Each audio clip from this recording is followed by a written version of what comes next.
आपके सामने चुनाव है और दो विचारधाराओं की लड़ाई है। एक तरफ कांग्रेस पार्टी, इंडिया अलायंस, जो लोकतंत्र और कॉन्स्टिट्यूशन, संविधान को बचाने के लिए लड़ रहे हैं, और दूसरी तरफ नरेंद्र मोदी जी, अदानी जी, आरएसएस,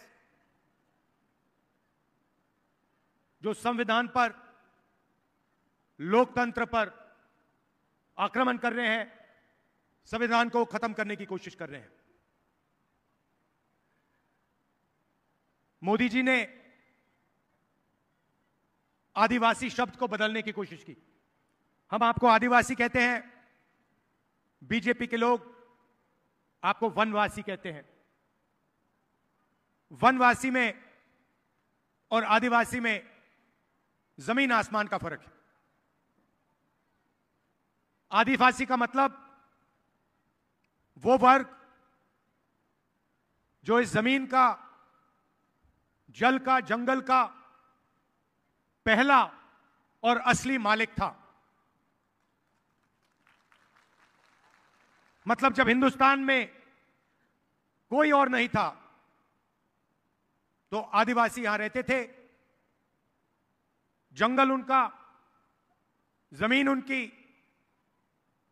जल उनका, यह है आदिवासी शब्द का मतलब। और जो लोग आपको आदिवासी कहते हैं वो इस बात को मानते हैं कि हिंदुस्तान के जल, जंगल और जमीन पर आपका हक बनता है और पहला आपका हक बनता है। जो आदिवासी कहते हैं वो आपके धर्म, आपकी भाषाओं, आपके जीने का तरीका, आपके इतिहास का आदर करते हैं, उसकी रक्षा करते हैं। दूसरी तरफ जो आपको वनवासी कहते हैं वो आपको हिंदुस्तान के हकदार नहीं मानते। उनका कहना है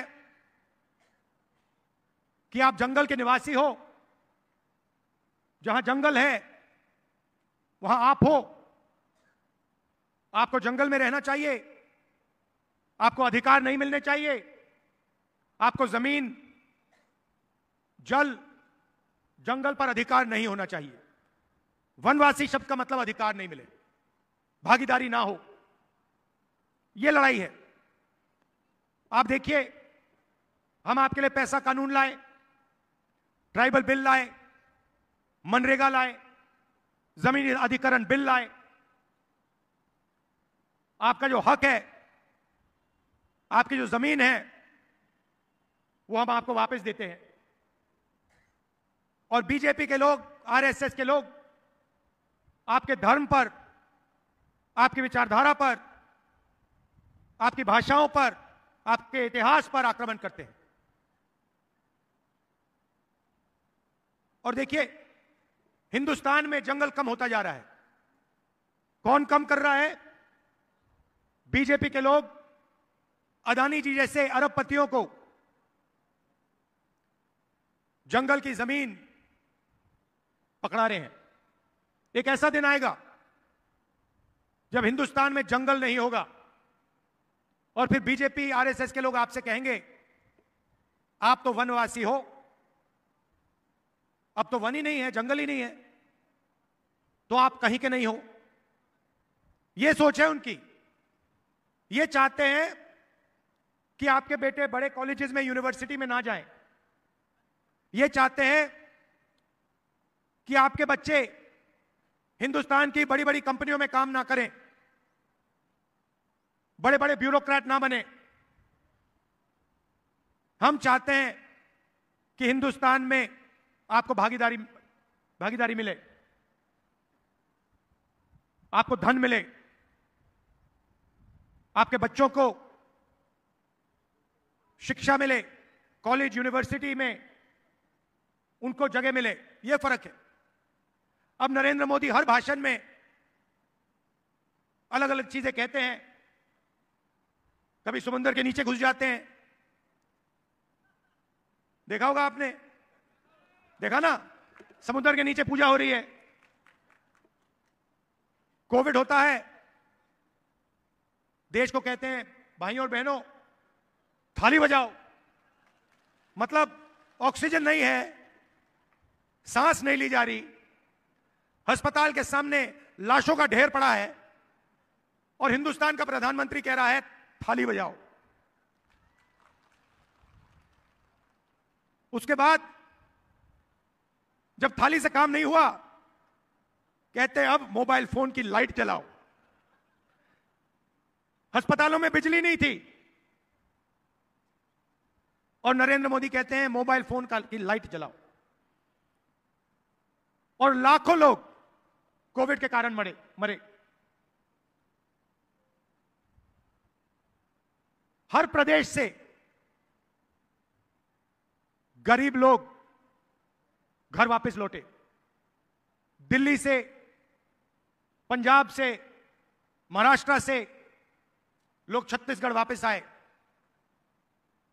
दिल्ली की सरकार ने कोई मदद नहीं की, किसकी मदद नहीं, किसी की भी मदद नहीं की। पूरा का पूरा फायदा 2-3 अरबपतियों को दे देते हैं, अदानी, अंबानी, ये 5-6 लोग हैं। आप हैरान हो जाओगे, हिंदुस्तान में 22 लोग हैं जिनके पास उतना ही धन है जितना 70 करोड़ हिंदुस्तानी लोगों के पास है। एक तरफ 22 लोग और दूसरी तरफ 70 करोड़ लोग, उनके पास भी उतना ही धन जितना इनके पास। और नरेंद्र मोदी 24 घंटा इन 22-25 लोगों की मदद करते रहते हैं। बेरोजगारी फैल रही है, किसी से भी पूछो, आप किसी भी प्रदेश में चले जाओ, सबसे बड़े मुद्दे कौन से हैं, सब लोग आपको कहेंगे बेरोजगारी, महंगाई, भागीदारी। बेरोजगारी, महंगाई, भागीदारी। कभी आपने मीडिया को बेरोजगारी की बात करते हुए देखा है? कभी बोलते हैं बेरोजगारी के बारे में? कभी महंगाई के बारे में बोलते हैं? भागीदारी के बारे में बोलते हैं? ये आपको मोदी जी दिखाते हैं, कभी हवाई जहाज में उड़ते हुए, कभी समुद्र के नीचे जाते हुए, कभी मंदिर में पूजा करते हुए। राम मंदिर का उद्घाटन हुआ, हिंदुस्तान की राष्ट्रपति आदिवासी हैं, उनको कहा गया कि आप राम मंदिर के इनॉग्रेशन में नहीं आ सकती, मना कर दिया उनको। राष्ट्रपति को मना किया, क्यों? क्योंकि वह आदिवासी थी, सिर्फ यह कारण। आदिवासी को राम मंदिर के इनॉग्रेशन में हम नहीं आने देंगे, यह मोदी जी ने देश को मैसेज दिया। यह इनकी सोच है। और पता नहीं आपने देखा नहीं देखा, बीजेपी का नेता आदिवासी युवा पर पेशाब कर रहा है, देखें, सबने देखा ना, और पेशाब कर रहा है, और फिर उस वीडियो को बीजेपी के लोग पूरे हिंदुस्तान में फैला रहे हैं कि देखो आदिवासियों के साथ हम क्या कर सकते हैं। यह इनकी सोच है, और इनका लक्ष्य सिर्फ वही है कि आपका जल, जंगल, जमीन उठा के ले लें, आपको एक दूसरे से लड़ा दें, और अदानी जी को आपकी जंगल, जमीन, जल पकड़ा दें। अब सवाल उठता है कि नरेंद्र मोदी जी, बीजेपी अरबपतियों के लिए काम करती है,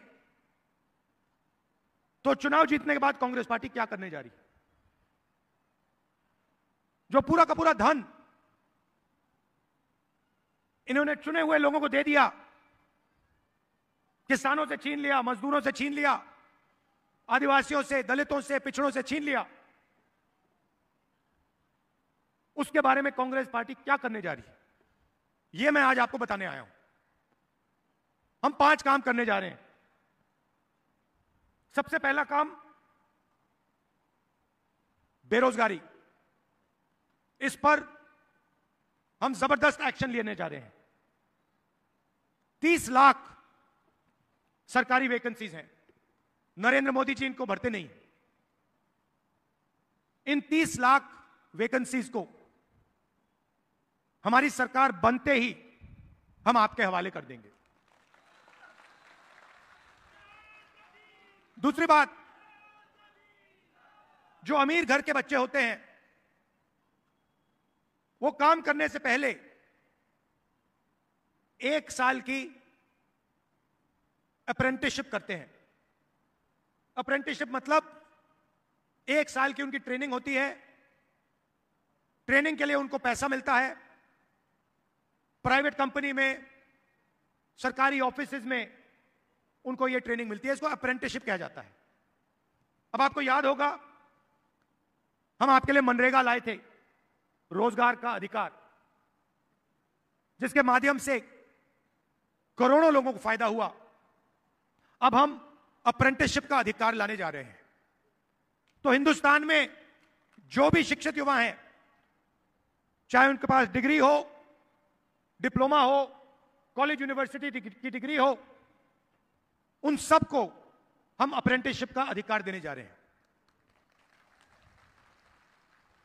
तो होगा क्या, हिंदुस्तान के सब बेरोजगार युवाओं को सरकार यह अधिकार देगी। 1 साल के लिए प्राइवेट कंपनी में, सरकारी पीएसयूज में, पब्लिक सेक्टर यूनिट्स में, सरकारी ऑफिसेज में हिंदुस्तान के बेरोजगार युवाओं को 1 साल की नौकरी मिलेगी। उसमें उनकी ट्रेनिंग होगी और 1 साल के लिए उनको सीधा बैंक अकाउंट में 1 लाख रुपया दिया जाएगा। उसके बाद अगर उन्होंने अच्छा काम किया तो उन्हीं संस्थाओं में उन्हें पक्की नौकरी मिलेगी। तो एक प्रकार से युवाओं के लिए यह जॉब मार्केट के अंदर जाने का एक तरीका है। जॉब मार्केट के दरवाजे हम आपके लिए खोल रहे हैं। दूसरी बात, आपको मालूम है कि गरीब लोगों को परमानेंट नौकरी नहीं मिलती। अमीर लोगों को सैलरी मिलती है, पेंशन मिलता है, मेडिकल मिलता है, सब कुछ मिलता है। मगर गरीब लोग जब काम करते हैं, या वो मनरेगा में काम करते हैं या फिर ठेकेदारी प्रथा में काम करते हैं, कॉन्ट्रैक्ट पर काम करते हैं, कॉन्ट्रैक्ट लेबर का काम होता है, कभी भी उनको नौकरी से निकाल दिया जा सकता है। 1 दिन में उनको निकाला जा सकता है। तो कांग्रेस पार्टी ने निर्णय लिया है कि सरकारी ऑफिसेज में, सरकारी कंपनियों में, पब्लिक सेक्टर में हम ठेकेदारी प्रथा को बंद कर रहे हैं, खत्म कर रहे हैं, रद्द कर रहे हैं। और जब आपको नौकरी मिलेगी, चाहे वो पब्लिक सेक्टर हो, सरकारी ऑफिस हो, आपको परमानेंट नौकरी मिलेगी। आपको ठेकेदारों से नौकरी नहीं मिलने वाली है। नरेंद्र मोदी जी ने 16 लाख करोड़ रुपया उन्हीं 22-25 लोगों का कर्जा माफ किया है। अब आप कहोगे भाई 16 लाख करोड़ रुपया कितना होता है, इतना बड़ा नंबर है। मैं आपको बताता हूं, 24 साल का मनरेगा का पैसा, 24 साल मनरेगा का पैसा नरेंद्र मोदी जी ने 22-25 लोगों का कर्जा माफ किया है। 24 साल का मनरेगा का पैसा उन्होंने उनको पकड़ा दिया है, 22 लोगों को। किसानों का कर्जा कभी माफ नहीं करते। छत्तीसगढ़ में आपको याद होगा, हमने किसानों का कर्जा माफ किया, किसानों को सही दाम दिलवाया, धान के लिए सही दाम दिलवाया। अब हम वो देश में करने जा रहे हैं। जैसे ही हमारी सरकार आएगी, हमारा सबसे पहला काम किसानों का कर्जा माफ होगा और जो लीगल कानूनी एमएसपी हम हिंदुस्तान के किसान को देने जा रहे हैं, उनको सही दाम मिलेगा और लीगल गारंटी, कानूनी गारंटी के साथ उन्हें सही दाम दिया जाएगा। यहां काफी महिलाएं आई हैं। आप देश के भविष्य की रक्षा करते हो, बच्चों की देखभाल करते हो। हम आपकी जिंदगी बदलना चाहते हैं, हम आपकी मदद करना चाहते हैं। अब नरेंद्र मोदी ने अरबपतियों को पैसा दिया, तो मैंने सोचा अगर नरेंद्र मोदी अरबपतियों को पैसा दे सकता है तो कांग्रेस पार्टी गरीबों को पैसा दे सकती है। जितने पैसे उन्होंने उनको दिए उतने पैसे हम आपको दे सकते हैं। तो हम एक नई योजना लाए, चुनाव जीतने के एकदम बाद यह शुरू हो जाएगी। इसको हमने महालक्ष्मी योजना नाम दिया है। सबसे पहले हिंदुस्तान के सब गरीब परिवारों की हम लिस्ट निकालेंगे। जो भी गरीबी रेखा से नीचे हैं उन सब की हम लिस्ट बनाएंगे, और हर परिवार में हम एक महिला को चुनेंगे। तो करोड़ों महिलाएं चुनी जाएंगी, और उसके बाद हर महीने उस महिला के बैंक अकाउंट में 8,500 रुपए हमारी सरकार डालेगी, और एक साल में इन सब महिलाओं को 1 लाख रुपए बैंक अकाउंट में हम दे देंगे। मतलब एक झटके से हिंदुस्तान से हम गरीबी को मिटा देंगे, और करोड़ों लोगों को इस योजना का फायदा होगा। हर महीने सोचिए, कोई मजदूरी कर रहे हैं, हर महीने उनके बैंक अकाउंट में परिवार के लिए 8,500 रुपए आएंगे, बैंक अकाउंट में आएंगे। एक साल में 1 लाख रुपए, और ये उस दिन तक चलेगा जब तक वो गरीब हैं। जब तक वो गरीबी रेखा से नीचे हैं तब तक हर महीने खटाखट 8,500 रुपए उनके बैंक अकाउंट में हम डालते जाएंगे। महिलाओं को 50% आरक्षण सरकारी नौकरियों में, और जो हमारी आंगनवाड़ी और आशा काम करती हैं उनकी हम वेज को दुगना करने जा रहे हैं।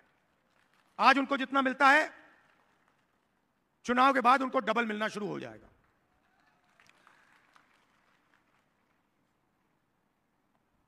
भाइयों और बहनों, आदिवासियों की आबादी 8% है हिंदुस्तान में, दलितों की 15% है, पिछड़ों की 50% है,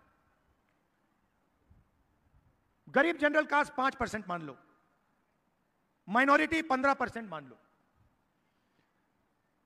90% आबादी इन लोगों की है। मगर अगर आप सरकार को देखें, बड़ी बड़ी कंपनियों को देखें, मीडिया को देखें, इनकी कहीं भी भागीदारी नहीं है। मैं आपको छोटा सा उदाहरण देता हूं, सारे के सारे आंकड़े मैंने निकाले हैं। आप मीडिया देखते हो, ये एंकर्स हैं, पत्रकार हैं, इनके मालिक हैं। कभी आपने टीवी पे आदिवासी एंकर देखा है? कभी देखा आपने? इनकी लिस्ट मैंने निकाली, इनके मालिकों की लिस्ट निकाली। हिंदुस्तान की सबसे बड़ी मीडिया की कंपनी, मालिकों की लिस्ट में आपको एक पिछड़ा नहीं मिलेगा, एक दलित नहीं मिलेगा, एक आदिवासी नहीं मिलेगा, एक गरीब जनरल कास्ट का नहीं मिलेगा, एक माइनॉरिटी नहीं मिलेगा। वही 3-4% लोग मीडिया को चलाते हैं, वही लोग बड़ी बड़ी कंपनियों को चलाते हैं, वही लोग प्राइवेट अस्पताल चलाते हैं, वही लोग प्राइवेट कॉलेज और यूनिवर्सिटी चलाते हैं, वही लोग फर्टिलाइजर की कंपनी चलाते हैं। दूसरा उदाहरण, हिंदुस्तान की सरकार को 90 अफसर चलाते हैं। हमारा बजट बनता है, जब बांटा जाता है, ये 90 लोग निर्णय लेते हैं।